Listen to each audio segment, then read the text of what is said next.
訂閱傑斯頻道 ，like 同埋 share 我哋嘅片，集結力量，為自由攜手守護真相。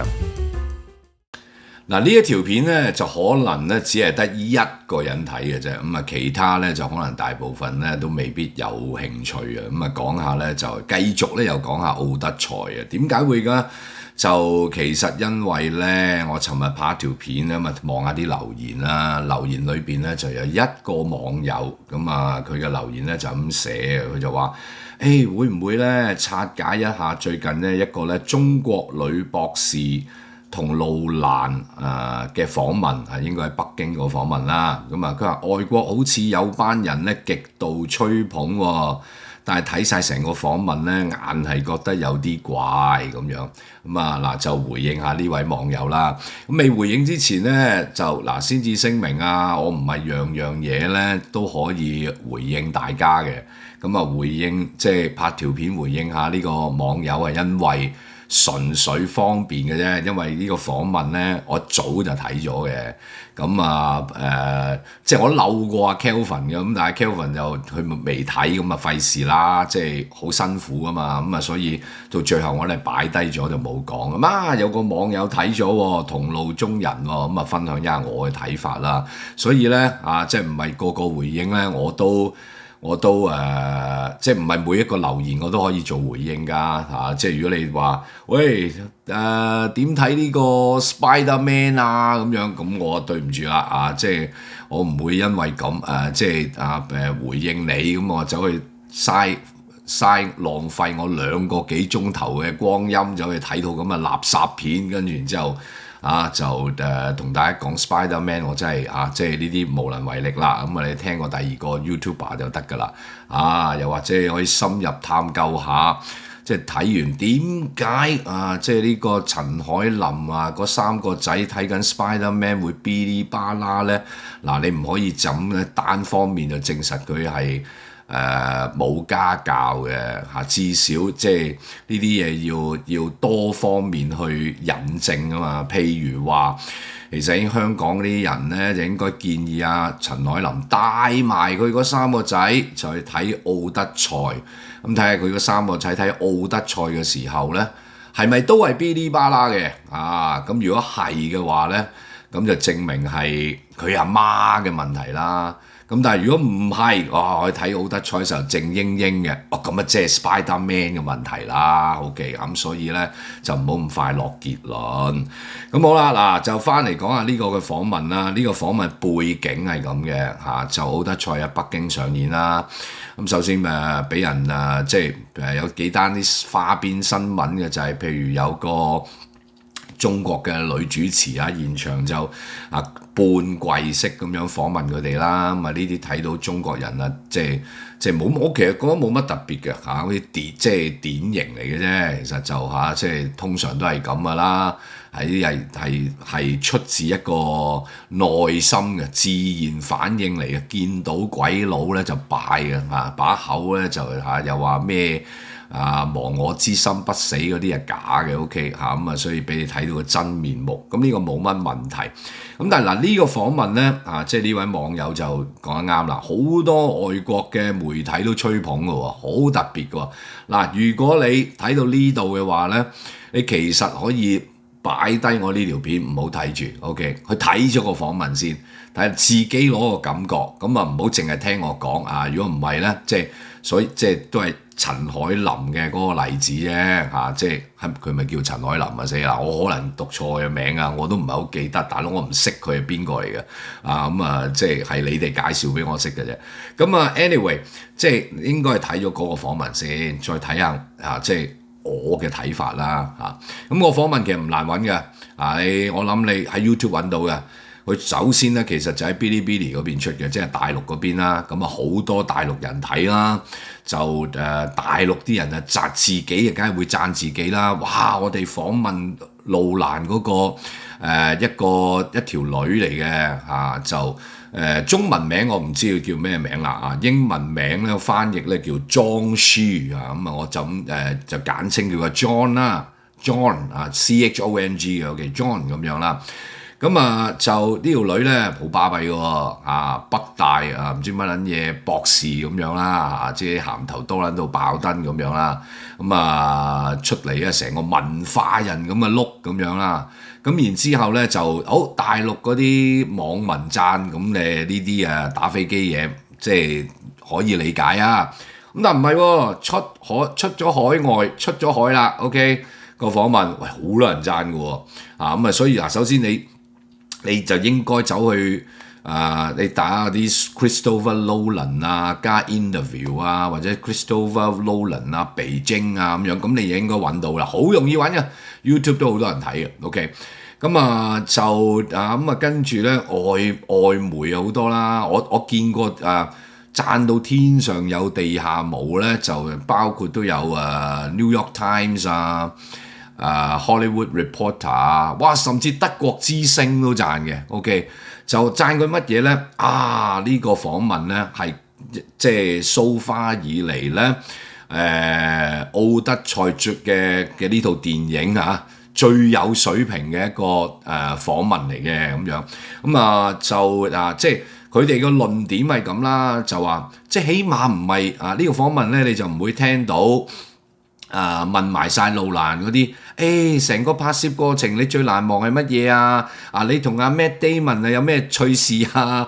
或者大口妹Anne Hathaway 又難唔難服侍㗎咁樣？講啲趣聞嚟聽下啦咁樣即係就冇呢啲嘢嘅，咁所以咧啲外媒就話，好正，哇，好有深度咁樣，咁我就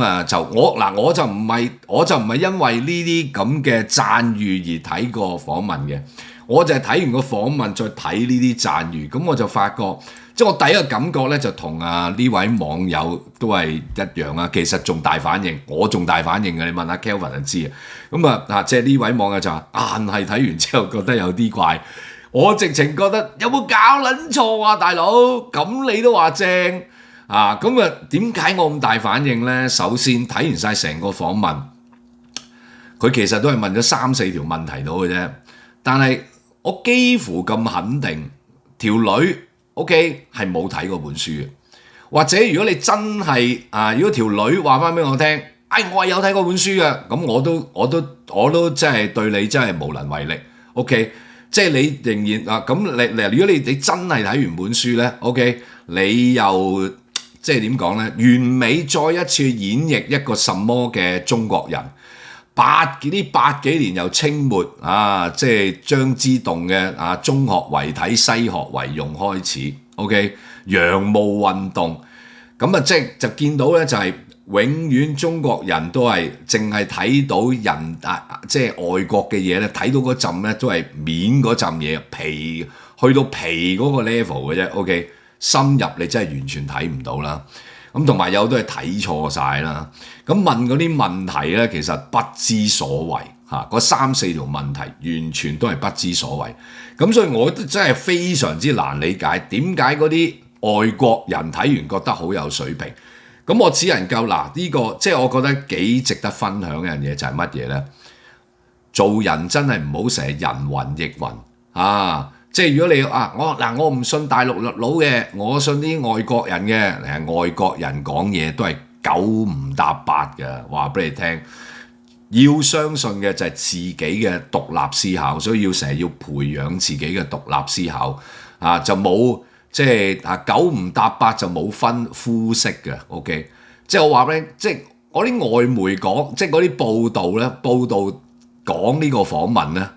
哇！我真係覺得吹捧到天上有地下無，其實你係咪有 hidden agenda 㗎？即係我都費事嘥時間即係，但我真係會，即係我覺得簡直係鄙視。OK， 你竟然覺得呢個訪問係有水平 ？OK， 咁呢個即係呢個主持人嘅問題就係有幾樣嘢啦。第一，冇睇過本書啦。咁佢當然啦，你做得你幫哇你咁即係咁難得揾到大導演 Christopher Nolan， 咁你即係其實你同邊個做訪問都好啦，你一定有啲問題嘅設定，但係啲問題其實都反映到究竟你心目中諗緊啲乜嘢啦。咁同埋就係點講咧？即係入同埋嗰啲你話啲人話嗰啲外媒話喂佢好有深度，其實有咩深度啫？完全係只係代表你睇中國人點樣睇。如果你有冇睇過本書，我其實仍然相信你冇睇過本書。如果你有睇過本書，你竟然理解成咁樣 ，OK？ 咁其實話俾你聽，成個訪問咧，你可以留意下。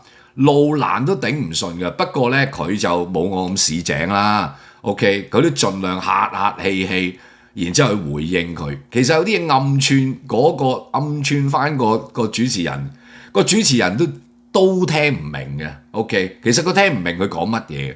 咁所以嗱就講下嗱佢幾條嘅問題啦，唔多嘅，3幾條到嘅啫。唉嗱，好過癮，好簡單嘅。第一條問題咧，佢就咁講嘅，即係主持人講咯，佢話即係佢就係擦鞋先嘅，即係路蘭你即係好難得啦，拍呢套電影啦 ，OK， 咁佢話咧你咧就好似荷馬喺古希臘嘅一個吟遊詩人一樣即係佢咁講嘅，佢話荷馬嘅史詩咧就係對戰爭同勝利嘅歌頌。咁但係路蘭改編嘅奧德賽咧就顯然咧就係恰相反，更能夠反映我哋所處嘅當代咁樣。嗱，唯一係得呢度一個小 point 佢中咗嘅啫，就係路蘭荷馬嘅奧德賽伊利亞德係對戰爭嘅勝利同埋歌頌。路蘭拍呢套電影咧，就加咗自己嘅睇法落去。佢嘅睇法咧，就係透過特洛伊戰爭講翻今日嘅反戰 ，OK 嘅左膠反戰嚟嘅 ，OK。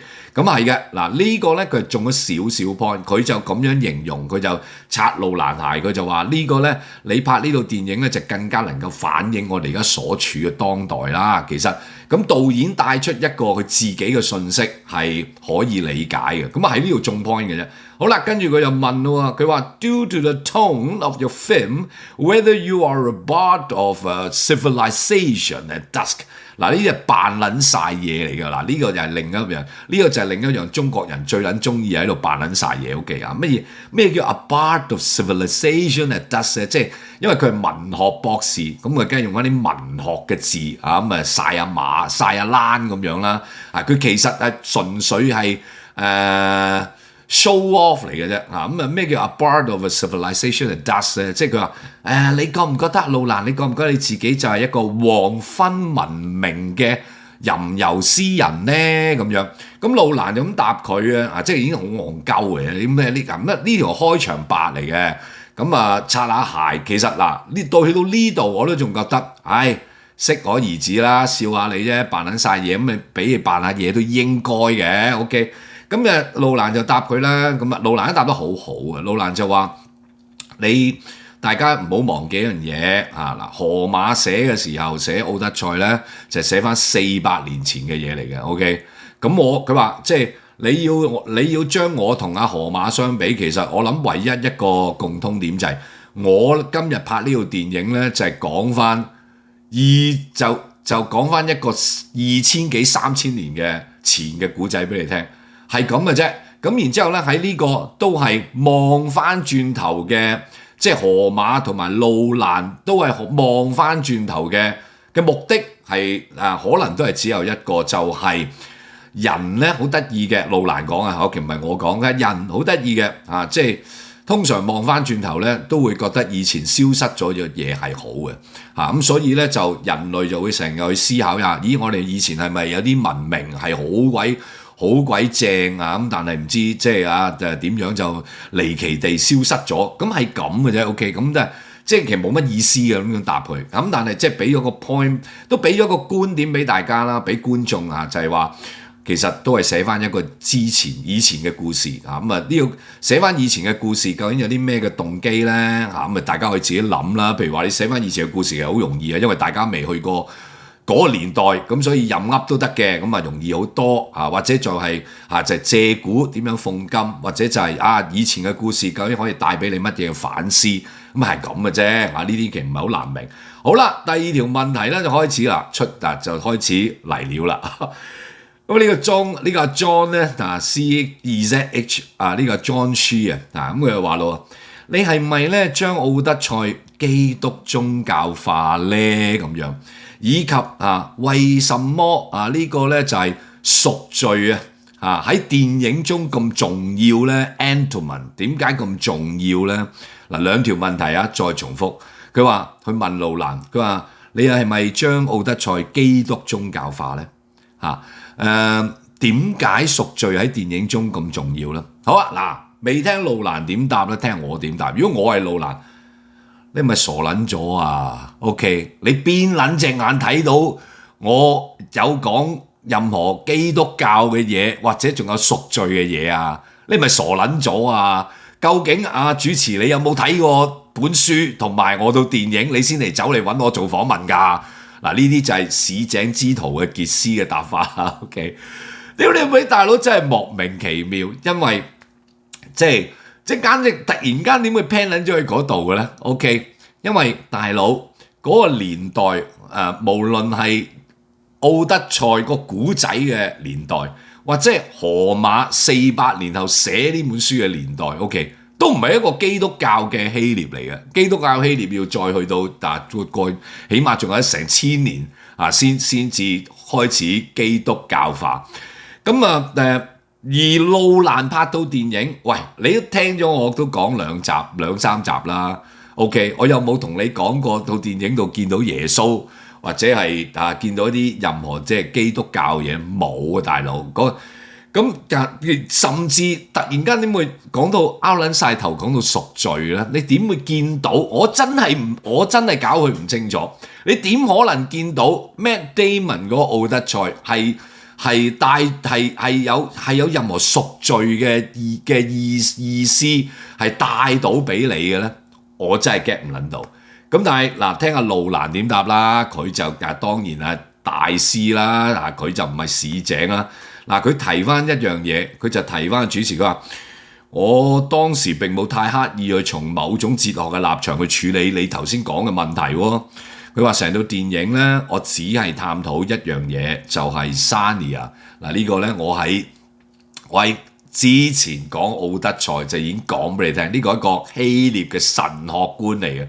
OK， 究竟呢條女佢嘅問題，佢總之佢噏喺嗰個訪問度噏嘅嘢，佢完全係冇噏過 Sarnia 嘅，佢可能連乜嘢叫 Sarnia 佢都唔知道。咁然之後路蘭都話俾你聽啦，就我其實成套戲就喺度探討緊乜嘢係一個叫做 Sarnia 嘅嘢。咁我喺度電影度咧就冇講呢個字嘅，我就一路都係用Zeus Law 與宙斯之法講咗好多次。如果大家有睇到電影就知，就嚟就其實就係講 Sarnia。咁個 Sarnia 係乜嘢啊？佢個訪問就話，佢話呢個就代表住一種咧互相尊重嘅觀念咁咧就包括咧就係我希望別人點樣對待我，我就以同樣方式去對待別人。咁佢喺古希臘人嘅宗教觀念裏邊咧，呢個咧係一個好重要嘅嘢啦，必須要做啦。咁其中一個咧嘅原因就係因為當時嘅希臘人相信就係相信 Sarnia 呢個觀念，就係因為如果你接待一個陌生人，嗰個陌生人可能係一個神嚟嘅，咁你咪有運行咯。呢個我全部喺我拍嘅片度咧講晒俾你聽噶，連我唔使聽路蘭講嘅 ，OK， 其實仲可以補充路蘭一樣嘢就係，佢哋相信 Sarnia 就唔係淨係因為想撞到一個神，仲有就係佢哋敬畏神，佢哋敬畏神嘅嗰種敬畏咧就同天主教聖經唔同嘅，佢哋就係驚如果有個陌生人嚟到佢屋企，佢唔好好咁去接待佢 ，OK， 神見到就會懲罰我㗎。佢哋就驚懲罰嘅啫。嗱，呢個補充埋啦。好啦，咁路蘭就話咯，繼續答佢話，我認為從某種意義上邊贖罪呢個觀念咧，就喺可能係佢話係今日啦，佢好客氣其實佢係講緊呢個主持人嘅。OK， 佢就可能係即係身為現代觀眾嘅大家，今日去睇呢個古仔嘅時候，入到戲院你自己帶咗入去嘅一種感覺，贖罪呢種感覺。佢話我唔知道電影中係咪真係存在贖罪啊？咁啊好客氣啊，真係。其實我話得戇鳩 OK。咁佢話仲係我哋只係喺奧德賽同埋 Penelope 佢兩公婆期待已久嗰場最終嘅重逢裏邊，係咪你哋就喺即係佢阿路蘭喺度估啊？其實。即係問翻，其實佢好婉轉咁問翻個主持人，佢話：即係其實你喺邊撚度見到贖罪啊？你會唔會我自己推敲一下啦？會唔會係喺奧德賽同埋 Penelope 最後嗰場佢哋久別重逢嘅戲度，你感受到呢種咁嘅氣氛咧？佢話呢個可能係你自己情緒化嘅一啲喺觀眾嘅情緒化嘅一啲問題啦。OK， 咁佢話阿路蘭就最後就係話佢話，但係我認為啦，喺某種程度上，我哋可能係即係要提醒自己，唔好成日用現代人嘅感受同價值觀去理解一個2000幾3000年前嘅古仔。嗱，呢個好重要。OK， 如果唔係我唔使拍2、3條片話俾你聽即係。希臘嗰陣時嗰啲人點樣諗嘢？你會翻去嗰陣時。如果你用而家嘅角度咁你就好撚唔掂噶啦。咁你就完全睇唔懂究竟奧德賽係講乜嘢咁呢個睇每一個古代嘅古仔，其實你都要了解個歷史背景。咪點會讀歷史嚟做乜撚嘢咧 ？OK， 咁路蘭就話，即使電影中咧確實，當你啱啦，主持人即係佢話。就算係即係存在你講嗰種贖罪嘅意味，亦都講清楚，唔係我刻意去拍一套奧德賽出嚟，將佢基督宗教化嘅咁樣。佢講得好客氣啊！再強調一次，唔係我講得咁粗鄙嘅，即係你唔好屈鳩我啦我亦都唔知點解你會睇到呢啲嘢啦總之就好似即係你咪見鬼啊大佬，你咪即係我總之我時運高，你時運低，有啲嘢你見到我見唔到嘅 OK。咁佢話奧德賽更加好似係我自己深入去探究 Sania 呢個哲學問題之後自然衍生出來嘅一個結論。咁佢話當一個人咧佢話我成套電影其實就好想探討一樣嘢，就係成日喺度諗，即係佢阿路蘭就話，我成日其實喺構思個劇本嘅時候，我都係諗嘅啫，就係當一個人破壞咗宙斯之法，究竟會發生啲咩事咧？咁樣係咁嘅啫，同天主教同基督教係冇任何嘢扯上關係嘅。OK， 咁你去到呢度幾久唔搭八咧 ？OK， 佢仲未停，跟住佢就再問多條問題。佢話佢冇回應路蘭嘅，其實佢聽唔聽得明都唔知。佢總之佢就問晒佢要設定嗰啲問題啦。咁佢就話佢繼續嚟咯。佢話奧德賽係咪變成咗一個關於 apology 嘅故事咧？對要求主角去悔改、反省同埋自我嘅批判self-criticism repentance apology。嗱，去到呢度位咧，你可以又留意下路蘭嘅表情啦，即係都係一種莫名其妙嘅表情啦。OK， 乜撚嘢啊？頭先咪答咗你咯，你繼續係要講呢個古仔係咪關於一個道歉嘅故事咧？主角係咪有悔改反省自我批判嘅咧？屌你老咩！呢啲係完全係廢話嚟嘅。佢因為佢設定咗呢啲問題，而佢想帶出嘅可能係基督教嘅嘢。OK， 我真係唔撚明啦，點解你將奧德賽同基督教要扯上一個關係啦？咁但係呢啲問題因為佢設定咗啦，佢唔收翻。其實如果佢真係有聽路蘭嘅嗰個頭先個回應，其實佢就唔應該再問呢啲問題，但係佢再問啦。好，你再問路蘭，我唔重複跟住以下咧嗰個訪問咧，路蘭就講咗一撚大段好長嘅嘢。OK， 其實係帶住佢遊花園，同埋做咗一個暗串。而家暗串佢都係聽唔到嘅。路蘭就講啦，佢話其實佢冇正面答佢，佢就係話佢話我就好怕一啲業餘嘅電影評論嘅 ，OK， 咁佢嗰段説話入邊佢講幾次，其實佢暗串主持人就係你，咪就係一個業餘嘅評論咯。咁嗱，佢就咁樣解釋嘅。路蘭即係完全都幾乎冇答佢正面答佢呢個問題。路蘭就話電影係一種語言嚟嘅 ，OK， 同埋我做咗咁多年荷里活嘅電影我亦都知道荷里活嘅電影嗰套嘅語言 ，OK。咁佢話每一個荷里活嘅導演亦都知道荷里活係有一套特定嘅語言去講故仔嘅 ，OK。咁佢話只係睇下邊個講得叻啲，或者邊個將嗰套嘅模式點樣去扭到佢好靚，諸如此類。OK， 你可以跟住佢又 call 佢以前啲電影，咁然之後你可以喺我邊套電影度點樣揾翻嘅 OK。咁嗱，所有咁嗰大長篇大論都係講緊荷里活有一套語言去即係一套特定嘅語言去講古仔，係講緊呢個咁嘅嘢。同其實完全冇回應佢關於奧德賽係咪講緊道歉啊？主角係咪有悔改啊？有反省啊？有批判啊？完全冇撚答佢。但係然之後咧即係喺嗰段説話入邊，路蘭就帶出樣嘢，佢話其實我真係好撚怕即係我用我嘅方法演繹俾你聽。佢即係路蘭就話我好撚怕你哋呢啲咁嘅業餘嘅電影評論 ，OK？ 佢話有啲人就好撚似成撚日扮撚晒嘢，就睇得明嗰度荷里活嘅講古仔嘅模式嘅語言，然之後咧就喺度抽秤。其實佢嘅目的就只係想話俾嗰啲讀者聽，我係睇得通嗰套荷里活模式嘅講古仔語言嘅咁樣你哋睇唔明嘅咁樣。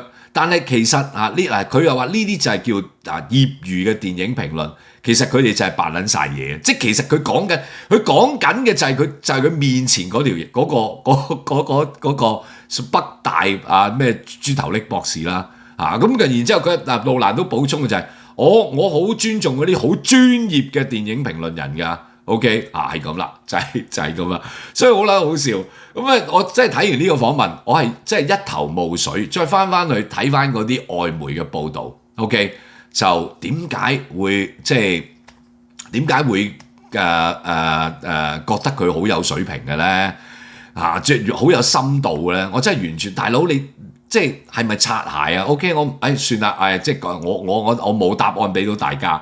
但係呢個真係好過癮嘅一個訪問嚟嘅 ，OK。即係如果我有機會，我真係訪問路蘭啦。喂，大佬你其實你可以有其他有啲問題，其實我一直都盼望有啲人會問嘅，但係冇啊，我都搜翻暫時我睇都冇人會問。譬如其實如果你我最有興趣，即係如果有機會問路蘭嘅，我就會問下佢，即係究竟你要點樣明知3個鐘頭好難講得晒成個故仔，你點樣去取捨？即係每一個 chapter 邊啲要邊啲唔要咧？而家出嚟事實上有啲 chapter 係冇咗啦，譬如話都喺本書度佔幾大篇幅嘅 Fiakia 嗰個王國，即係今日應該坐落喺科夫島嗰個 Nusika 嘅公主啦，嗰個幾乎喺就電影度係冇嘅嗰個係一個。少有唔係害奧德賽，但係中意咗佢，想佢留喺度做王子即係同我結婚啦咁樣，即係類似係咁嘅。咁嗰個古仔完全係冇嘅 ，OK。咁即係呢啲問題就其實可以問下路蘭啦，你點樣去取捨咧？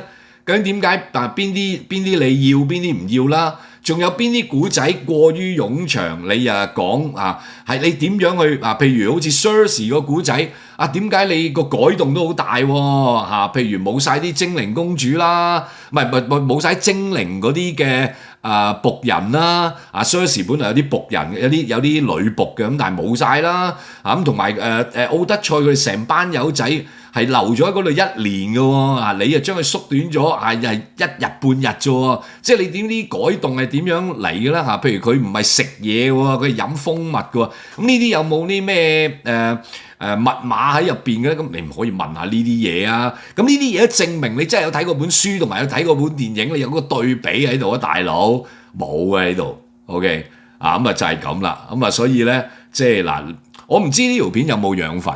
咁但係就多謝呢位網友啦。其實我都想講咗好耐 ，OK。咁即係即係可能只係得你一個人睇嘅咋，冇人有興趣睇嘅呢條片。咁嗱，最後講埋啦。其實奧德賽咧唔深奧嘅 ，OK， 即係之前都冇乜點講過。奧德賽其實咧，你翻去公元前5、6世紀啦，亞里士多德嗰個年代啊，柏拉圖嗰個年代啊，希臘人咧視奧德賽咧就為一個娛樂嘅嘢嚟嘅啫。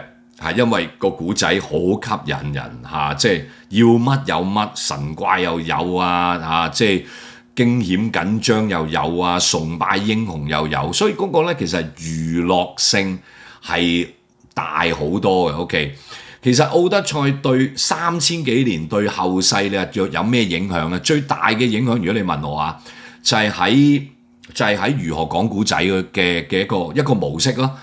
自奧德賽之後，其實譬如你讀戲劇嗰啲人，好多人都會讀奧德賽，因為譬如就算你唔好講我現代啊，你翻去莎士比亞年代，莎士比亞完全係寫古仔嗰啲模式，悲劇喜劇嘅模式，其實全部都係好即係基本上係 follow 住嗰個奧德賽嗰啲起承轉合嘅方式，或者如何係一個悲劇，如何係一個戲劇譬如用婚禮去做 ending 啊，咁嗰啲全部都係抄奧德賽啊，諸如此類。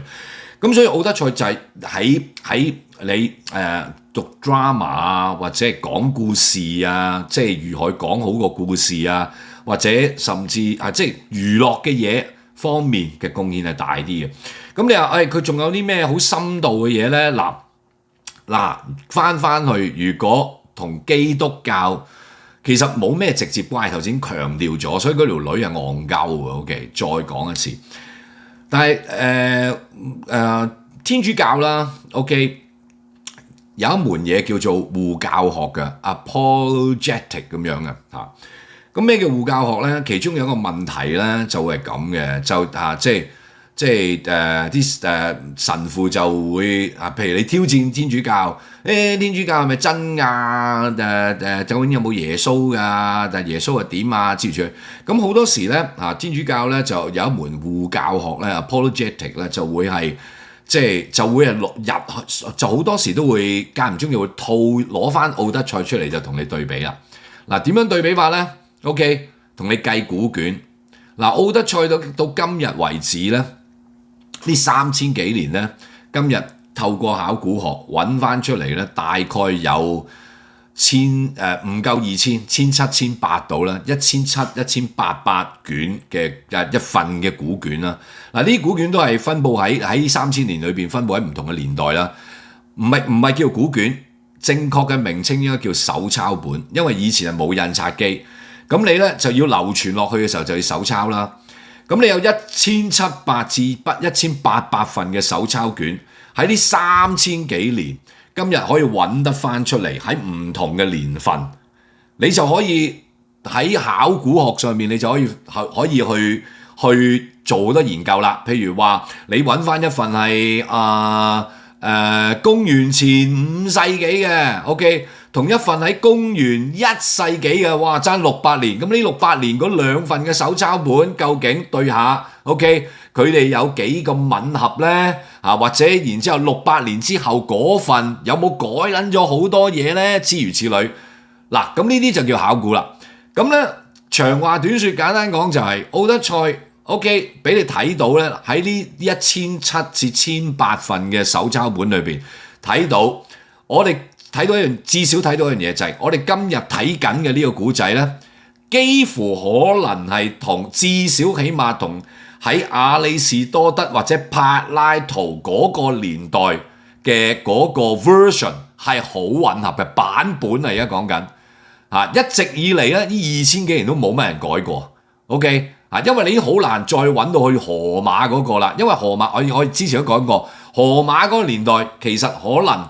佢唔係一個人啦，同埋佢可能係一堆人啦。呢啲吟遊詩人，佢可能只係口耳相傳啦。你譬如你睇中國人都係㗎，譬如廣東人唱嗰啲粵劇啊，你有啲文盲嘅人咧如果你睇下上一代啲，佢唱粵劇咧唱到咧滾瓜爛熟，你唱到你好似佢識佢讀過好多書咁樣，但係其實佢唔識字嘅。咁咧，其實荷馬最早期流傳嘅來都係咁樣，但係起碼但係咧簡單講嘅就係、奧德賽今日個版本好近似即係古代，係因為呢1700個手抄本俾你可以做到個對比。咁呢個就係考古啦。好啦，翻嚟咯。天主教點解成日護教學裏邊 quote 奧德賽咧？因為如果你挑戰新約聖經，你話佢流嘅假嘅咁樣啊，啲嘢都唔知係咪真嘅咁樣，對唔住，新約聖經流傳到今日嘅手抄本有希臘文，有拉丁文，有希伯來文，仲有好多古文啦啊！即係我都唔知乜，你睇都睇唔明嗰啲啦。OK， 加埋啊冇5萬都有4萬個手抄本啊！咁呢個好重要，呢個先唔係答你究竟耶穌係真定假，但係起碼話俾你聽，話俾今日所有基督徒聽，你本聖經度睇到嗰本嘅新約咧，係好吻合啊 ！OK， 2000年前耶穌死咗之後嗰100幾十年之後嗰100幾十年開始。即係記載佢嘅事蹟嗰啲人冇乜點大嘅改動 ，OK， 好重要嘅呢個咁然之後你就會睇到，如果覺得大家都覺得奧德賽嗰個即係普遍覺得奧德賽冇問題嘅話，點解要 challenge 新約聖經咧 ？OK 咁我舊約聖經係點咧？舊約聖經都好勁噶因為舊約聖經簡單講。今日現存嘅手抄本可以對比到大概1000年，譬如依撒意亞書啦，喺死海古卷嗰度揾到一本完整嘅依撒意亞書 ，OK 舊約係大概寫嗰個手抄本嘅年份大概係1世紀度啦，但係今日如果考古學可以揾到一啲依撒意亞書係去翻公元前9世紀度嘅，即係荷馬嗰個年代嘅，咁呢個大概有1000年，而兩個嘅版本亦都係極度吻合嘅，咁所以亦都話俾你聽嘅就喺舊約聖經度，你今日睇緊嗰啲，起碼係真係一直流傳咗2000幾年落嚟嘅，係冇乜嘢大嘅變動嘅。係一個好負責任嘅嘢，嗱呢個不容易㗎，因為無論口耳相傳又好啦，甚至有文字啦，你2、3千年啲嘢都中意改，啲人都會改下，改到亂晒龍，改到可能已經同原本嗰個唔同啦。即係呢個係一個好典型玩傳話遊戲啊！你有冇玩過啊？即係我叫你我同你講，今晚去邊度食飯 ，OK。咁你一路傳咗俾10個人咧，最後嗰個人可能聽到嘅就係、佢話今晚去我屋企卡拉 OK 咁樣即係咁樣咯咁所以已經好難得嘅。咁所以咧，天主教護教學咧，有陣時就會引用奧德賽咧，就會話你睇下佢都係得1000零個手抄本咋，我哋本聖經有成，哇大佬，我哋本聖經有成。幾萬個手抄本流傳落嚟嘅所以路加福音第1章OK 一開手點讀下俾大家聽，佢話關於喺我哋中間所完成嘅事蹟，已經有好多人依照那些自此親眼見過並為真道服役的人所傳給我們的，着手編成了記述，我也從起頭仔細訪查了一切，遂立意按着次第給你寫出來，為使你認清給你所講授的道理正確無誤路加福音路加都係咁樣同大家講，佢話即係呢個喺新約福音咧，保祿都講好多人做見證㗎，我哋啲嘢唔係狗噏㗎，我哋係而做咗好多研究諸如此類然之後好負責任咁樣先寫出嚟。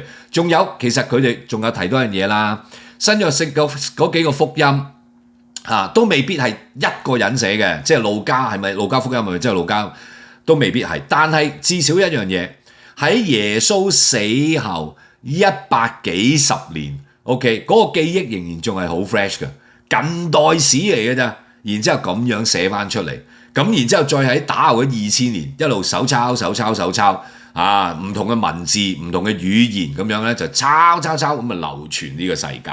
咁所以咧啊，即係好今日你睇個版本係好近似古代，就係咁啦。好啦，嗱咁啊又講咗好多可能大家冇乜興趣聽嘅嘢啦。咁啊呢條片咧就當係啊多謝呢位網友先啊，即係我好似揾到個知音人咁樣啦啊，咁啊即係得你一個問嘅咋 ，OK 啊，即係冇乜人睇過呢個訪問。咁如果你有興趣嘅話咧，都再講一次啦，啊即係唔好淨係聽我講啊，要有獨立思考。自己去揾翻路蘭呢一條喺北京啊，即係宣傳佢套戲喺中國上畫嘅一個即係interview，咁啊睇咗呢個訪問，然之後自己咧就攞下個感覺啊，然之後先好啊就睇下啊就判斷下師叔講嘅嘢究竟係啱唔啱㗎咁樣，唔好人云亦云啦。